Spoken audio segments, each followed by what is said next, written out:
I would like to warmly welcome you. Today's debate is going to focus on urbanization. So the theme is urbanization for social protection as a question. What are existing mechanisms to ensure the inclusion of citizens in urbanization processes? A very warm welcome to everyone.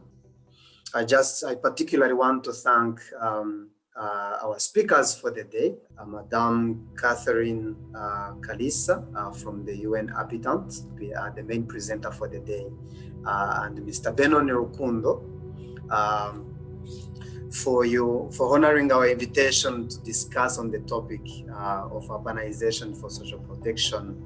Some of the key questions that we will be exploring is more of how are the people actually involved in consultation? How does their voices count when urbanization is concerned? Murakoze mwese, nagira ngo mbashimire kuba mwitabiriye urubuga rw'ibiganiro. Banyakubahwa mwese muri aha mu byubahiro byanyu, umujyi wa Kigali, Rwanda Housing Authority, Minefra, cyane cyane mushinzwe izi gahunda, ariko na Minaloc, IRDP n'abafatanyabikorwa bayo harimo FES. Twemera cyane ko umuturage ari ku isonga nk'uko tubivuga mu kureba imiturire cyangwa urbanization. Dutekereza ko umujyi wa Kigali ndetse Minaloc muri rusange n'igihugu bagomba kuba bafite imbuga bahamo abaturage uruhare. Ariko nanjye ubwanjye wicaye aha muri iyi nama ndabyigiramo, ushobora kuba ntabizi kuko usibye kujya mu mudugudu no mu sibo ntabwo nzi neza niba nzi channels, mechanisms ziriho zashizweho kugira ngo bamugura urbanization planning ya mu gushira mu gikorwa, ndetse n'igihe bigeze igihe cyo kureviewinga cyangwa se kongera kureba ibyo bakongeramo cyangwa se ndetse banakosora. Reka dushakisha urubuga rwacu nka societe civile, nka academician kugira ngo twihute. Murakoze cyane, utugire inama nziza, mbifurije umunsi mwiza.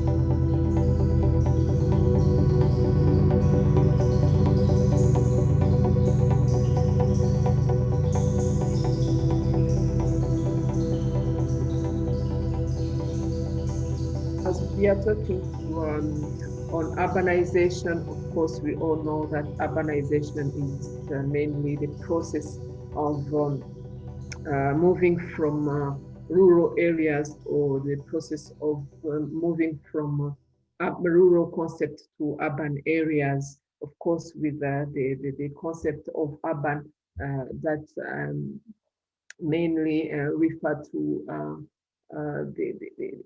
characterized by a number of population or high density of population living of one area, but also with adequate facilities or infrastructure that improve the condition of life.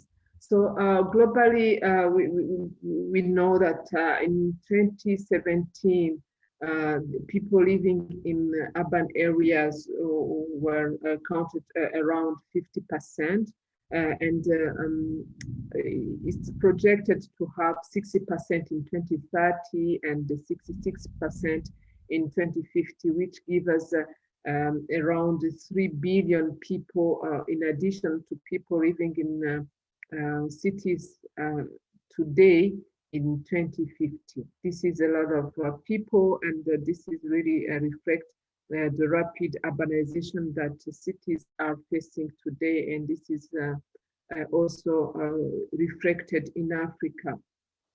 What we also have with urbanization is not only challenges, but also we know also that urbanization is an engine for growth and prosperity. So we need to fix all those challenges related to rapid urbanization to make sure that we are getting to development and to the sustainable growth. What UN Habitat does is mainly to contribute with technical assistance and tools for capacity building to make sure that these challenges are well addressed. One of the tools developed or suggested by UN Habitat and I believe by other different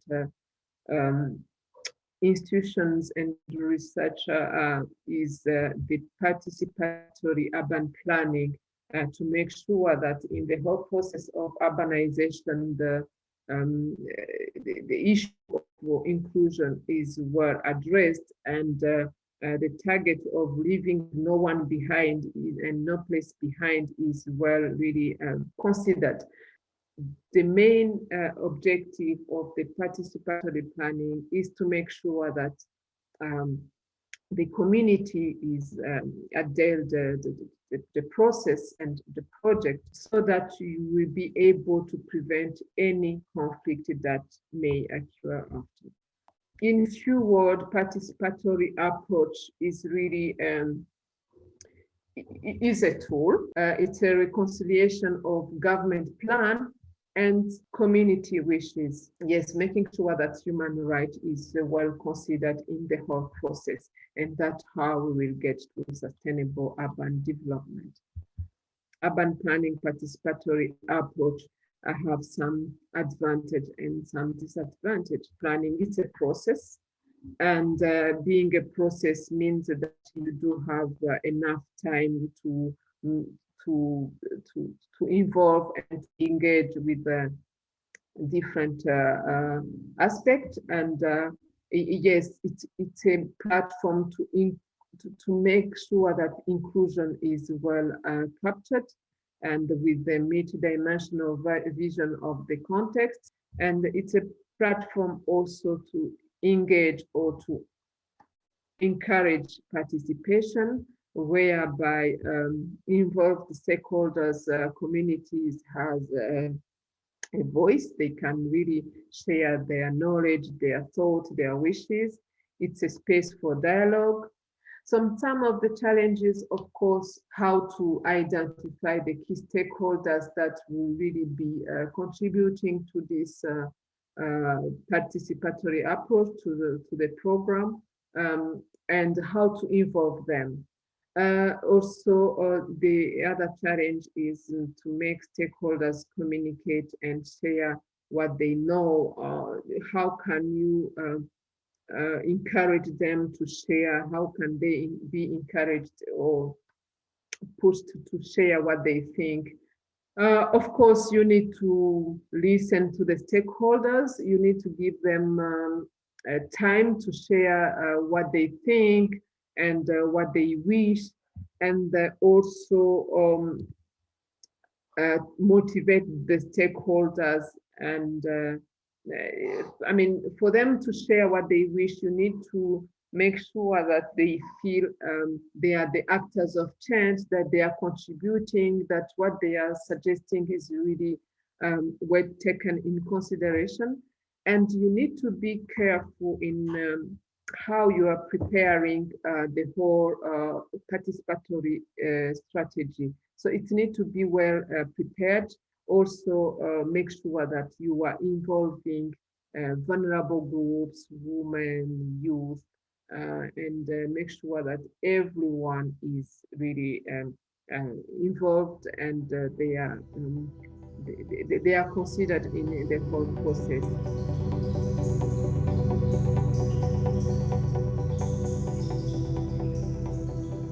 Mostly when we talk about urbanization in Kigali, what comes into mind is the master plan. So what I'm sharing is what we've been doing in regard to master plan, the master plan preparation that we first did in 2012 and 13, and what we have been doing in the review process that happened in 2018 and 19, leading to the approval of the revised master plan in 2020. We planned mostly the analysis framework was divided into 3 stages. Different stakeholders from government, NGOs, and other practitioners that have a stake in the master plan. And then we had the focus groups, which were looking at specific topics of interest. Now, the first one, we did village level reports. So what we did was we launched a campaign in all villages in Midugudu across the city and asked them all to identify 3 or between 3 to 5 people who could go through the community, go through the village, and put together a list of comments on what they think could be improved in the previous master plan. And then they would compile the reports and send them over through the sales sector, then all the way up to the city level. Now we understand that there's no such a point when the master plan is going to be perfect. It has to be improved. It is a dynamic tool of development. So within the prescriptions of the master plan, we have allowed for an interim review to incorporate any other feedback or comments that may arise. And this will be happening every 1 to 2 years. What we learned and gained, consultation, very good. It has improved synergy because we are now working with all the different stakeholders, and good governance because the master plan and the consultation process that we've done have improved citizen understanding of the master plan, so they know how to do it. So even things to do with service delivery is now easier for us. And then what we found out was that people know a lot more than we think. The feedback that we got from people in some instances, it surprised us a lot because it changed our thinking and understanding of what planning should be. Now people own it, which was something different in the previous master plan, because they know the new approaches that have been introduced in the master plan. A few comments that were shared in the chat section. Musoni Jean-Michel asked, thanks, Catherine, for the good presentation. My question is, how would you rate your overall satisfaction of how Rwanda complies with your advices regarding ensuring social protection while executing urban planning? There is also Wimana Muhire Claire who asked, we keep hearing the issue of community expropriation. Is there a strong or a long-term measurements to address it?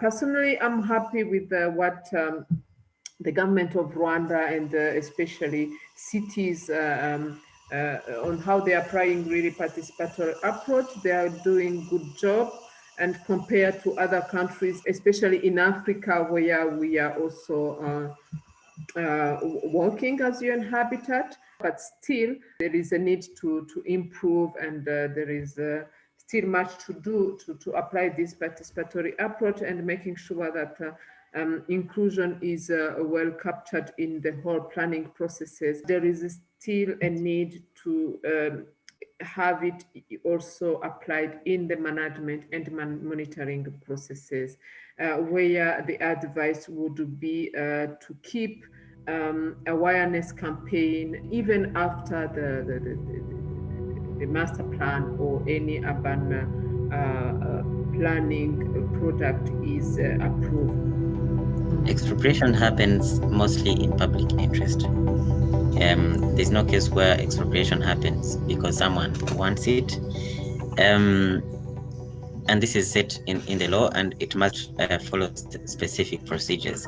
The direction of the master plan has now shifted from expropriating people to including people into the development of areas where they're living. And so that is why you will not hear any upcoming projects where we are relocating people, for example, in an informal settlement in Kigali. What we are proposing now is upgrading, rehousing, and improving the well-beings of people that are living in those informal settlements without necessarily relocating them. This is the new focus of the master plan. We have identified several informal settlements in Kigali, but now the focus is on upgrading them, improving the well-being and standards of people living in those areas, as opposed to relocating them. So expropriation will only be happening in cases where, for example, there's going to be an infrastructure upgrade or improvement, whether road construction, doing any other infrastructure projects, or in cases where the lives of those people are at risk, for example, in high steep slopes or in forested areas or in wetlands. What people deserve is what we call right compensation. or let me call it in Kinyarwanda, ingurane ikwiye. Now, when we talk about ingurane ikwiye, it could be either in form of money, or it could be in form of property that you are given in exchange for what you had. Now, in most cases, what we give as a proposal to the people that we are expropriating is, can we give you property elsewhere? And we give them the option to decide whether they take the property or they prefer the money. Now, when it comes to money, we make sure that we're not overstepping the line, because otherwise people maybe they had in their mind that they're going to sell the property and start up a business. I mean, it's their right to use the money the way they want. But our first priority is for them to get compensation in form of property, that is either equivalent to what they had or slightly above what they had initially. We are working on a project with Glasgow University on sustainable, healthy, and learning cities. And we are working on Kigali and Huye cities. What are the mechanisms which can be used to bring those people who are really in two different, let's say, wealth categories to come together and then build something in which they can feel like this is their effort. Now, in relation to the master plan, I think it's a very, very pertinent issue that we have. The divide between the well-off and the poor. And we're looking at this in the context of improving social cohesion within the city. And the approaches that we are proposing, for example, for all estates that are coming up, we have introduced a concept known as inclusionary zoning, where if you are going to develop an estate, for example, of 200 units, residential units or households, there has to be a specific percentage that is given to the very poor. So this is a concept that we introduced, and many people will ask me whether this is being implemented. Yes, and estate property developers like RSSB, they're developing the Vision City in Gachuriro. In the next phase, they have allowed to provide a minimum number of housing units that are addressed to the poor, and we're going to have a stake in that to ensure that it's not only communities for the rich or for the middle income or for a specific group of people.